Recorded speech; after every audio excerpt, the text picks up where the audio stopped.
Breaking this morning, President Trump directing federal agencies to sever any remaining ties with Harvard, essentially cutting off the Ivy League from any government funding. That escalation comes ahead of a hearing set to get underway any moment over Trump's orders to ban Harvard from enrolling students from other countries. There's a lot to follow here now. Molly Line live in Cambridge for reaction in the story as it stands now. Hello, Molly.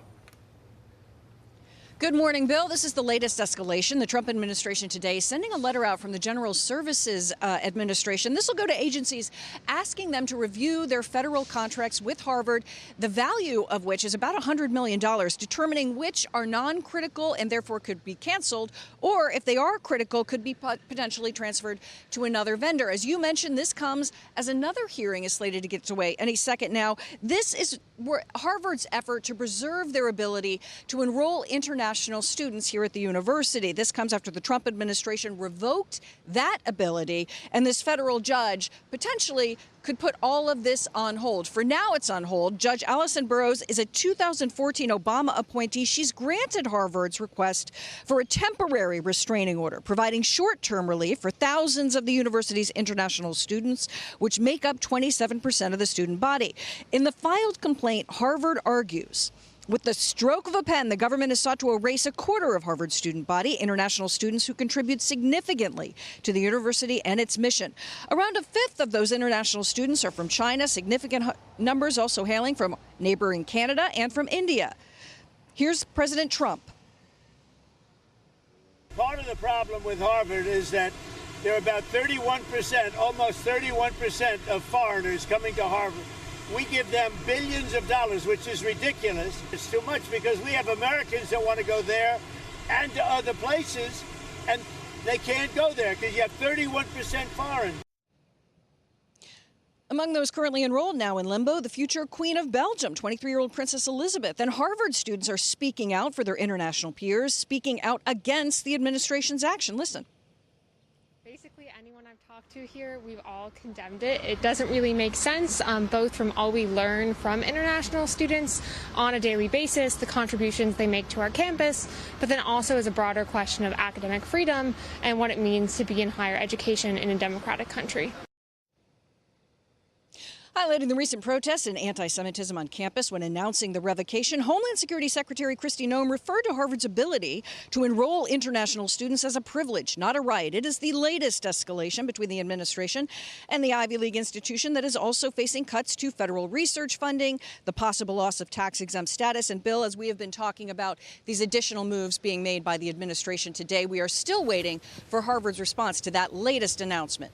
Bill, back to you. Okay, all right. Thanks, Molly Line, on that. More to come. Thank you, Dana. And Jonathan Turley is a constitutional law attorney, also a Fox News contributor. Let me just read from Harvard last week, okay, saying that it is the latest act by the government in clear retaliation for Harvard exercising its First Amendment rights to reject the government's demands to control Harvard's governance, curriculum, and the ideology of its faculty and students. So this escalated quickly, Jonathan. Where do we go from here? It is still escalating, and that's what's astonishing. I've been critical of some of these moves, but Harvard is at a disadvantage on some of these fights. There is a degree of discretion still allowed to the executive branch. Harvard is arguing that on the visa issues, this violates the Administrative Procedures Act and other requirements that the administration has to go through. The Trump administration says they refuse to turn over information required to be turned over to us when we demanded it.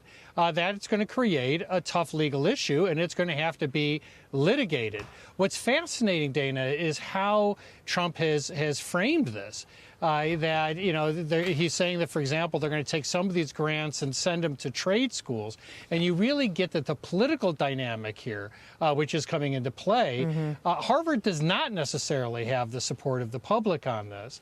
This is a university that is hardly the paragon of tolerance. You know, only 3% of the Harvard faculty are Republican or conservative. Less than 9% of the students are. And that creates this little island of Harvard that suddenly feels besieged. They have some strong arguments in some of these cases, but they're not going to win on all these issues. You know, I wonder what you think about the fact that in many of these universities, a foreign student, when they come in, they will end up paying the full tuition, right? So this is attractive for some of these schools because they're not on scholarship and wherever they're coming. So what do you make of that whole thing, and how that applies, whether it's to Harvard, because I would imagine that Harvard won't be the last to be in his crosshairs. That's right. And those foreign students are something of a meal ticket for Harvard and other universities. They pay a full ride. And so Harvard gives a great deal of scholarships to other students. Those foreign students for all universities represent something of a windfall. So Trump is hitting these universities where they're most vulnerable. Mm-hmm. Interesting. All right. You also wrote a piece that I really loved. It's called "The Justices Must at Long Last Deal with Chronic Conjunctivitis." What do you mean by that? Tell us more. Well, this is truly getting out of control. We're waiting any day now for a ruling of the Supreme Court on the use of national or universal injunctions.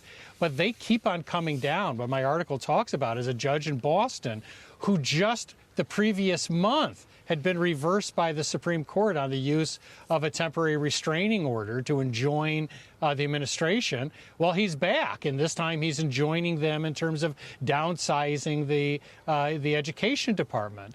And what this really indicates is that we can't have a workable system when you have any one of these judges, 677 district court judges, that can stop the administration. And Justice Kagan, when this was being done to President Biden, was irate and said that this makes no sense at all. So we're going to have to see what the Supreme Court does, and it could not come soon enough, given the continuation of these orders. And just a quick last question. When do you think we might start to see that? Will they wait until the end of June, or will they try to do it sooner? I don't think so. It was very rare for them to schedule this argument. All of us are assuming that they're going to pull this trigger sooner than later. Certainly, they have to understand that much of this administration's policy is frozen in amber because district court judges have issued these national injunctions. Jonathan Turley, so good to see you on a Tuesday. Thank you for being on the show. Thank you, Dana. Okay, thanks.